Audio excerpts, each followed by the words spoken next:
Question number 11 को देखते हैं, यानी chapter if A and B are two positive integers such that least prime factor of A, यानी A और B इस प्रकार से इस प्रकार के टू पॉजिटिव इंटीजर्स हैं कि ए का लीस्ट प्राइम फैक्टर 3 है और least prime factor of b, और बी की जो लीस्ट प्राइम फैक्टर है वो क्या है 5 है। ए कोई नंबर है जिसका लीस्ट प्राइम फैक्टर हमको 3 है, बी कोई नंबर है जिसका लीस्ट प्राइम फैक्टर 5 है। तो बोला कि a plus b then the least prime factor of a plus b. तो a प्लस b का लीस्ट प्राइम फैक्टर क्या होगा? तो जब a का लीस्ट प्राइम फैक्टर 3 है, b का लीस्ट प्राइम फैक्टर 5 है, तो a प्लस b का लीस्ट प्राइम फैक्टर क्या होगा? a प्लस b कीजिए, a और b दोनों का ऐड कर दीजिए तो 3 + 5 क्या हो जाएगा 8, और 8 को प्राइम फैक्टर में एक्सप्रेस कीजिएगा तो 2⁻³ होगा। तो इसका लीस्ट प्राइम फैक्टर कौन है? यानी कि प्राइम फैक्टर का मतलब 8 को डिवाइड करने वाले, इसको प्राइम फैक्टर में एक्सप्रेस करेंगे तो आप जानते हैं कि प्राइम फैक्टर मतलब प्राइम नंबर वैसे नंबर्स होते हैं जो सिर्फ और सिर्फ 1 और अपने आप से डिवाइड हो। तो इसका लीस्ट प्राइम फैक्टर क्या होगा? 2 होगा। अतः इस क्वेश्चन का जो आंसर होगा ऑप्शन नंबर ए होगा। हेलो स्टूडेंट्स, आप देख रहे हैं विकास मैथ्स और मैं विकास कुमार गुप्ता। मैं आप लोगों को real numbers part 1 video upload कर चुका हूं और ये part 2 real numbers video upload करने जा रहा हूं। यह जो वीडियो है इसमें आपको रियल नंबर फर्स्ट चैप्टर के कंप्लीट MCQs मिलेगा, जिसमें आपको RS Agarwal, RD Sharma, NCERT exemplar से मोस्ट इम्पोर्टेंट क्वेश्चन को हमने सिलेक्ट किया है जो आपके बोर्ड के फर्स्ट टर्म एग्जामिनेशन के लिए काफ़ी इम्पोर्टेंट होगा। तो आइए हम लोग देखते हैं क्वेश्चन नंबर 12 को। क्वेश्चन नंबर 12 है कि the LCM of 2 numbers is 1200, which of the following can not be their HCF। यानी कोई भी 2 ऐसा नंबर्स है जिन 2 नंबर्स का हमको क्या दिया गया है, एलसीएम गिवन है 1200। ठीक है, तो कौन सा इसमें से HCF नहीं हो सकता? तो इसके लिए रूल आपको मैं बता दूं कि कभी भी 2 नंबर्स का अगर आपको LCM गिवन हो तो जब भी क्वेश्चन पूछे कि इनमें से कौन सा HCF नहीं हो सकता, तो याद रखिएगा किसी भी 2 नंबर का LCM जो होगा उन 2 नंबर के HCF से 100% डिवाइड होगा। क्लियर? जैसे मान लीजिए कि फॉर एग्जांपल हम लेते हैं 2 और 4। 2 और 4 का LCM अगर आप फाइंड करेंगे तो 2 और 4 का LCM 4 होगा। क्लियर? और 2 और 4 का अगर HCF फाइंड करेंगे तो HCF क्या होगा? 2 होगा। तो यह जो LCM है, 2 नंबर हो गया, एक 2 और 4, दोनों का LCM हमारा 4 आया। 2 नंबर्स हो गया 2 और 4, दोनों का HCF हमारा 2 आया। तो यह जो LCM है इस HCF से 100% डिवाइड होगा, पूरी तरह से डिवाइड होगा। ये रूल होता है हमेशा, कोई भी आप एग्जाम्पल लेकर देख सकते हो। ठीक इसी प्रकार ये क्वेश्चन पूछा कि 2 नंबर्स, कोई भी 2 नंबर्स हो, उन दोनों नंबर्स का हमको LCM गिवन है 1200। तो इनमें से कौन सा ऐसा नंबर है जो HCF नहीं हो सकता? तो जो 1200 को पूरा डिवाइड करेगा वह तो HCF हो सकता है, जो डिवाइड नहीं करेगा वो HCF नहीं होगा। तो देखिए 600 भी इसको पूरी तरह से डिवाइड कर देगा, 400 भी पूरी तरह से डिवाइड कर देगा, 200 भी डिवाइड कर देगा पूरी तरफ से, यानी कि 500 इसको पूरी तरह से डिवाइड नहीं करेगा। अतः इस क्वेश्चन का जो आंसर होगा हमारा ऑप्शन नंबर बी होगा। हम लोग क्वेश्चन नंबर 13 को देखते हैं। क्वेश्चन नंबर 13 है कि if n = 2⁻³ multiply 3⁻⁴ multiply 5⁻⁴ multiply 7, then the number of consecutive zeros in n where n is a natural number. यानी n एक नेचुरल नंबर है, तो इन सारे नंबर्स को आपस में मल्टीप्लाई करेंगे तो हमें लास्ट जो भी नंबर प्राप्त होगा उसमें कितने जीरोज होंगे हमें ये बताना है। तो आप जानते हैं कि जो हमें जीरो की प्राप्ति तब होती है जब हमें जो स्मॉलेस्ट प्राइम नंबर्स हैं, 2 स्मॉलेस्ट प्राइम नंबर 2 और 5 को आपस में मल्टीप्लाई करते हैं। 2 और 5 को हम आपस में मल्टीप्लाई करेंगे तो हमें जीरोज की प्राप्ति होगी, यानी 10 मिलेगा। इसी प्रकार 2 के पावर m हो और यानी यहाँ पे 5⁻n हो, तो 2 और 5 के पावर के रूप में कोई भी नंबर्स आएगा तो उसे आपस में मल्टीप्लाई करेंगे तो हमें 0 की प्राप्ति होगा। तो यहाँ पर n इक्वल टू इतना जो नंबर्स दिया गया है, यानी प्राइम नंबर्स के प्रोडक्ट का जो एक्सपोनेंट्स दिया गया है, हम इसमें से सिर्फ उसी नंबर को कंसीडर करेंगे जिसमें 2 और 5 होगा, और उसी से हमको पता चल जाएगा कि इस नंबर को, सारे नंबर्स को आपस में मल्टीप्लाई करने पे जो भी हमें नंबर आएगा उसमें टोटल कितने जीरोज होंगे। तो आइए यहाँ पर n इक्वल टू हमारा क्या है, n इक्वल टू है 2⁻³ इंटू 5⁻⁴, क्योंकि हम 3⁻⁴ और 7 को कंसीडर नहीं करेंगे, सिर्फ इसको करेंगे।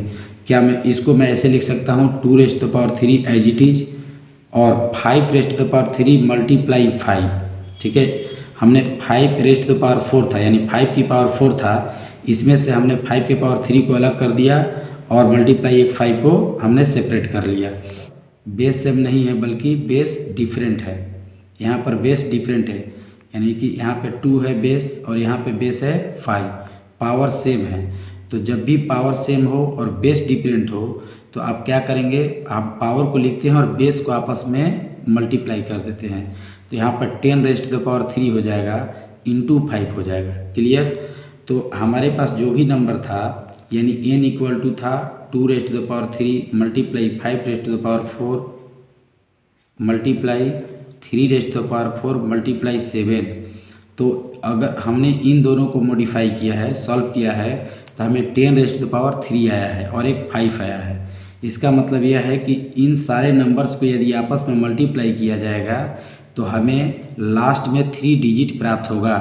तो क्वेश्चन जो पूछा था कि where n is a natural number, यानी कि कंसेक्यूटिव जीरोज जो होंगे, कितनी जीरोज की संख्या होगी, तो इसमें जीरोज की संख्या हमारा क्या होगा, 3 होगा। इस क्वेश्चन का जो आंसर होगा बी नंबर होगा। क्वेश्चन नंबर 14 को देखते हैं। क्वेश्चन नंबर 14 क्या है कि the sum of the exponents of the prime factors in the prime factorization of 196, यानी कि 196 को जब हम प्राइम फैक्टर में एक्सप्रेस करेंगे तो इसके जो भी प्राइम फैक्टर्स होंगे उसके एक्सपोनेंट का सम क्या होगा। ये सिंपल क्वेश्चन है। हम क्या करेंगे, 196 को प्राइम फैक्टर में एक्सप्रेस करेंगे। तो आप इसको 2 से डिवाइड कर सकते हैं। 2 से करेंगे तो 2 9 जा 18 और 2 8 जा 16, ये हो जाएगा। 2 से करेंगे तो आपका कितना हो जाएगा, 49। फिर 7 से करेंगे तो 7 होगा। क्लियर। हम इसको चाहते हैं तो 196 को हम लिख सकते हैं 14 मल्टीप्लाई 14, और 14 को करेंगे तो क्या हो जाएगा, 2 इंटू 7, फिर मल्टीप्लाई 2 इंटू 7, यानी कि 2⁻² इंटू 7⁻²। डायरेक्ट आप ऐसे भी कर सकते हैं, नहीं तो इस तरह से भी कर सकते हैं। अभी आपने देखा कि 2⁻² हुआ और 7⁻² हुआ। तो क्वेश्चन बोला है कि the sum of the exponents of the prime factors in the prime factorization of 196, यानी 196 को जब हमने प्राइम फैक्टर में एक्सप्रेस किया तो हमारा जो रिजल्ट आया 2⁻² मल्टीप्लाई 7⁻²। अब हम क्या करेंगे, इसके एक्सपोनेंट्स को हम ऐड कर देंगे। तो 2 + 2 कितना हो जाएगा, 4। इस क्वेश्चन का आंसर जो होगा ऑप्शन नंबर सी। अब हम लोग देखते हैं क्वेश्चन नंबर 15। क्वेश्चन 15 है कि if P1 and P2 are 2 odd numbers such that P1 is greater than P2, then P1² minus P2² is, यानी कि बोला कि P1 और P2 2 ऑड नंबर्स हों और दोनों ऑड नंबर इस प्रकार हो कि P1 की जो वैल्यू है वो आपका P2 से अधिक है। तो हम इस क्वेश्चन को कैसे सॉल्व करेंगे, हमें 2 ऑड नंबर्स मानना है, यानी कि हमने लेट किया P1। अगर हमने P1 की वैल्यू 1 हम लेते हैं, क्योंकि ऑड नंबर बोला है, तब P1 की वैल्यू 1 लेंगे तो P2 आपका बड़ा लेना पड़ेगा, जो कि कंडीशन के अनुसार गलत हो जाएगा। P1 की वैल्यू हमने फर्स्ट और आपका ऑड नंबर क्या लिया, 3 ले लिया। क्लियर। और P2 की वैल्यू हमने ले लिया 1, क्योंकि कंडीशन बोला है कि P1 होना चाहिए P2 से ग्रेटर। तो हमने ले लिया P1 की वैल्यू 3 और P2 का वैल्यू 1 ले लिया। अब बोला है कि देन P1² माइनस P2² क्या होगा। तब P1 का स्क्वायर करेंगे तो 9 और P2 का स्क्वायर करेंगे तो 1। 9 - 1 8 हो गया। तो 8 एक आपका क्या आ गया, इवन नंबर। फिर एक और दूसरा नंबर लेकर चेक कर लीजिए कि हमारा कौन सा ऑप्शन सही होता है।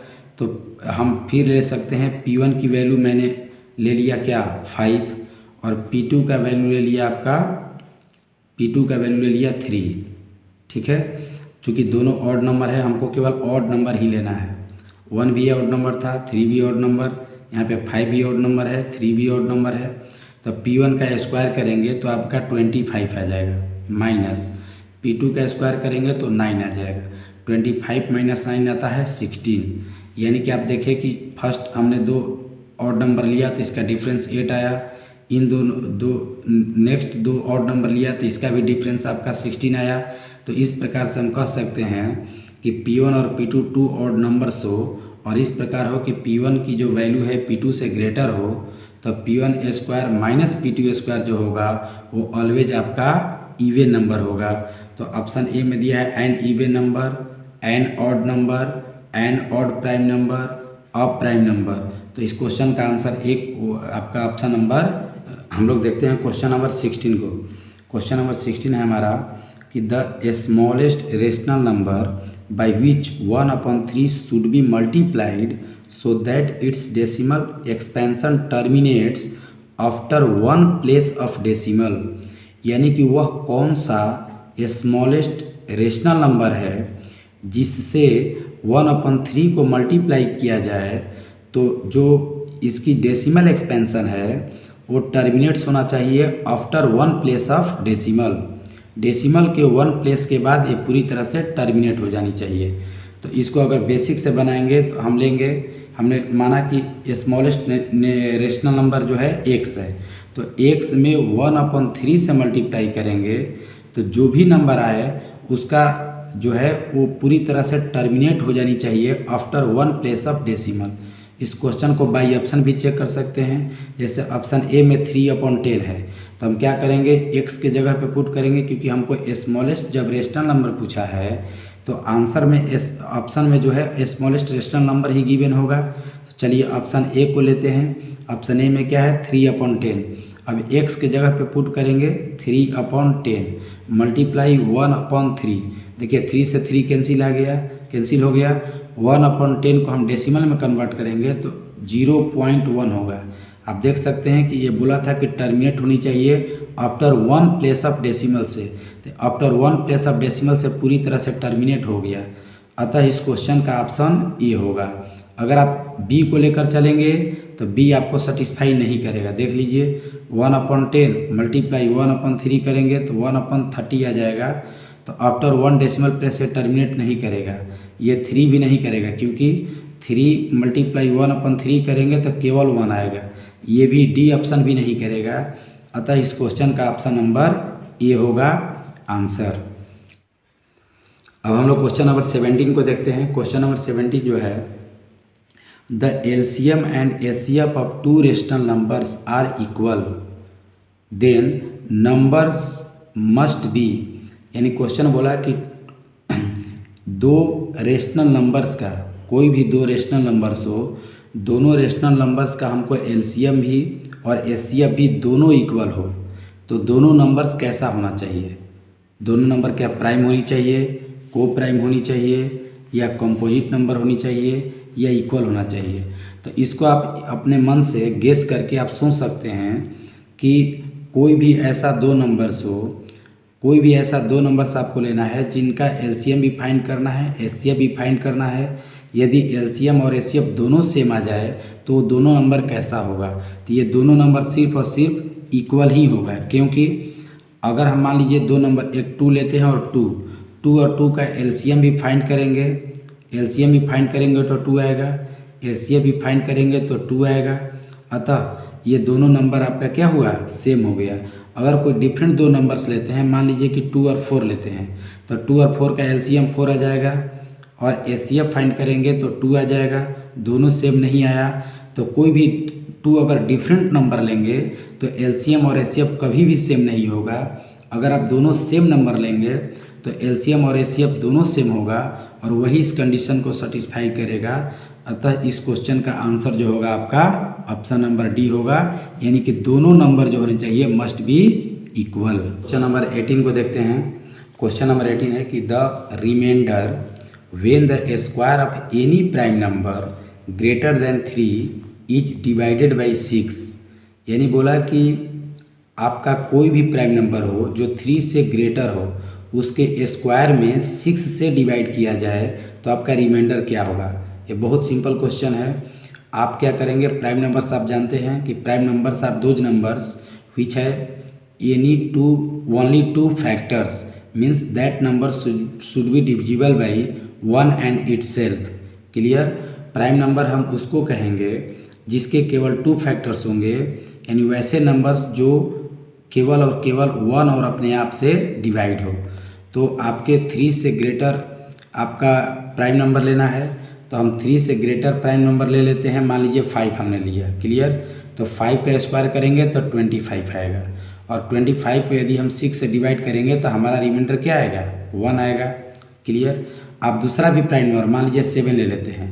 7 का स्क्वायर करेंगे तो 49 में 6 से डिवाइड करेंगे तो आपका रिमाइंडर ऐसे भी सिचुएशन में 1 ही आएगा।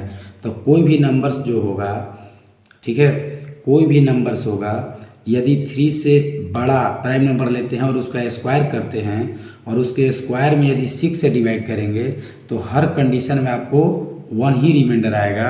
अतः इस क्वेश्चन का जो आंसर हो गया ऑप्शन नंबर ए हो गया। क्वेश्चन नंबर हम लोग 19 को देखेंगे। क्वेश्चन नंबर 19 है कि for some integer m every even integer each of the form, यानी एम कोई इंटीजर है, ठीक है। तो यदि एम कोई इंटीजर हो तो एवरी इवन इंटीजर किसके फॉर्म में होंगे, यानी प्रत्येक इवन इंटीजर किस फॉर्म में होंगे। तो एम एक इंटीजर है तो आप पॉजिटिव भी ले सकते हैं, निगेटिव भी ले सकते हैं एम की वैल्यू, और जीरो भी ले सकते हैं।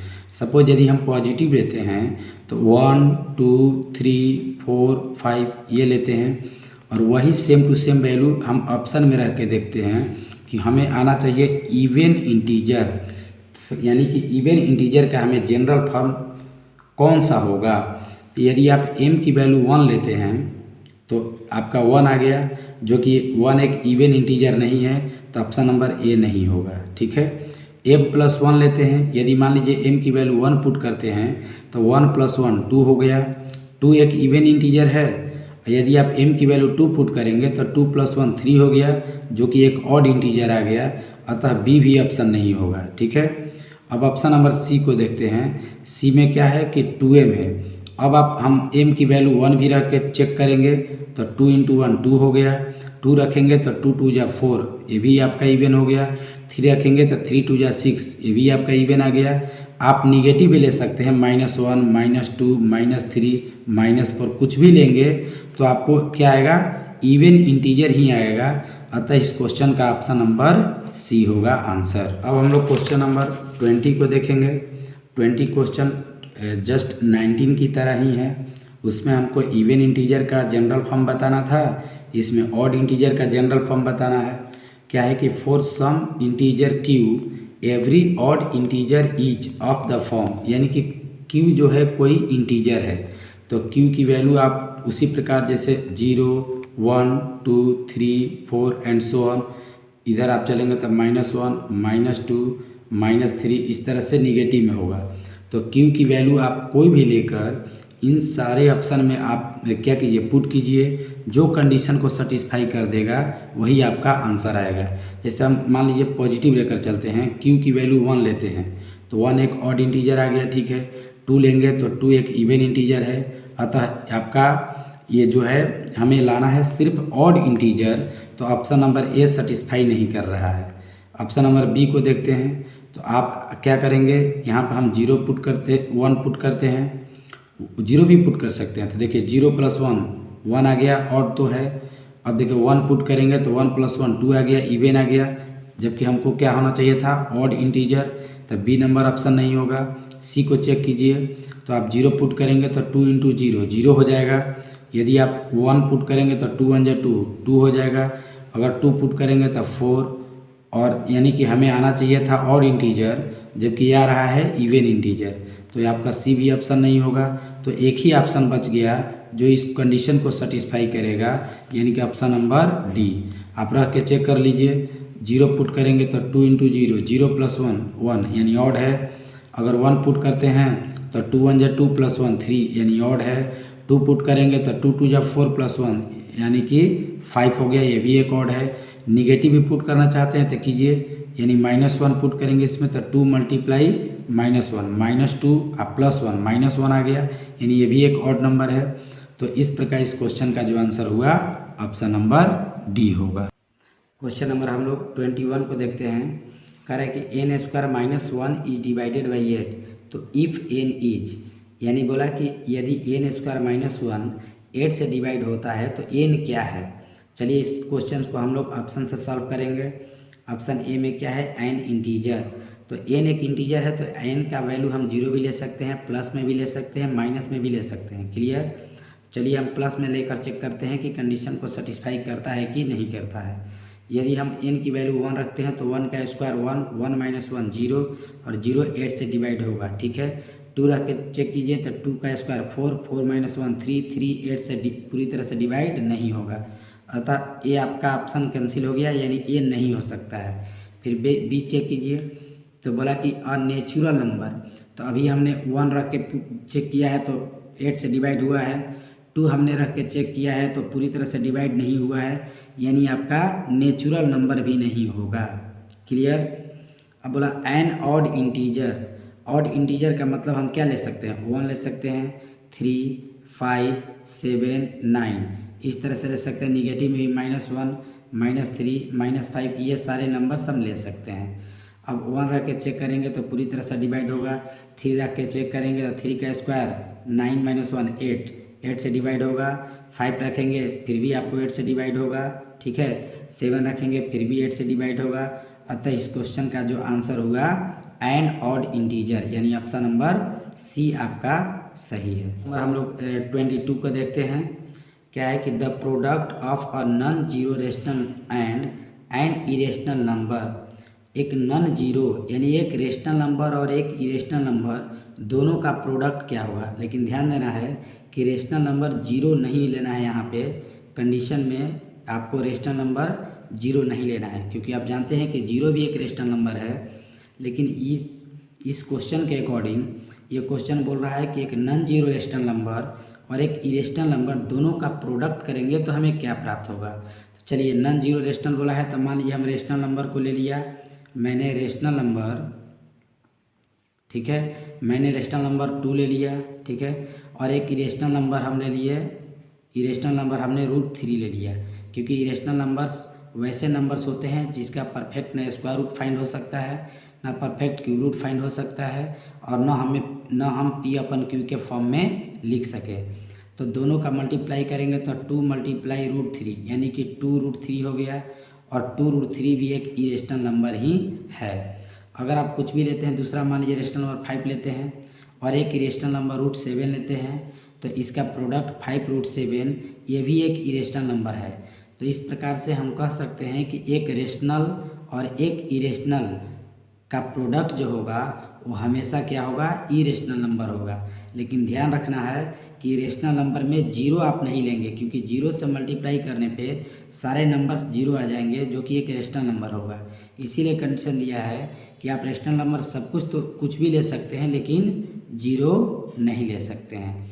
अतः इस क्वेश्चन का आंसर हो गया option number A, always irrational number. हम लोग देखते हैं क्वेश्चन नंबर 23, जो इस वीडियो का लास्ट होगा क्वेश्चन। तो कह रहा है कि the least number that is divisible by all the numbers from 1 to 10 both inclusive, यानी कि वैसे लिस्ट नंबर बताना है कि जो 1 से लेकर 10 तक सारे नंबर से पूरी तरह से डिवाइड हो। जब भी लिस्ट नंबर पूछेगा आपसे तो आप एलसीएम फाइंड कीजिएगा। यदि ग्रेटेस्ट या लार्जेस्ट नंबर पूछेगा तो आप एलसीएम फाइंड कीजिएगा। तो हमें क्या ग्रेटेस्ट और लार्जेस्ट नंबर कहेगा तो एचसीएफ फाइंड करना है, एचसीएफ, और लिस्ट या लोएस्ट नंबर कहेगा तो हमें एलसीएम फाइंड करना है। क्लियर। तो वैसे स्मॉलेस्ट नंबर बताना है जो 1 से लेकर 10 तक सारे नंबर से पूरी तरह से डिवाइड हो जाए, यानी हमें लिस्ट नंबर पूछा है, इसलिए हम क्या निकालेंगे, एलसीएम फाइंड करेंगे। देयरफॉर लिखेंगे एलसीएम ऑफ 1 2 3 4 5 6 7 8 9 और 10, और इसका एलसीएम यदि आप निकालेंगे तो होगा कितना 2520 यानी 2520 होगा। आप एलसीएम निकालना जानते होंगे, पहले क्या करेंगे, इसमें से 2 से जितना कैंसिल होगा 2 से करेंगे, फिर 3 से करेंगे, फिर 4 से, इस तरह से करके हम इसका एलसीएम फाइंड करेंगे। अतः इस क्वेश्चन का ऑप्शन नंबर डी होगा, यानी 2520 होगा इसका एलसीएम। तो इस प्रकार से हमने आर.एस. अग्रवाल, आर.डी. शर्मा और एनसीईआरटी एग्जाम्पलर्स के जो मोस्ट इम्पोर्टेंट क्वेश्चंस हैं, सारे क्वेश्चंस का हमने कलेक्शन किया है, जो आपके जो एग्ज़ाम्स फर्स्ट टर्म्स का बोर्ड एग्ज़ाम है उसके लिए काफ़ी इम्पोर्टेंट साबित होगा।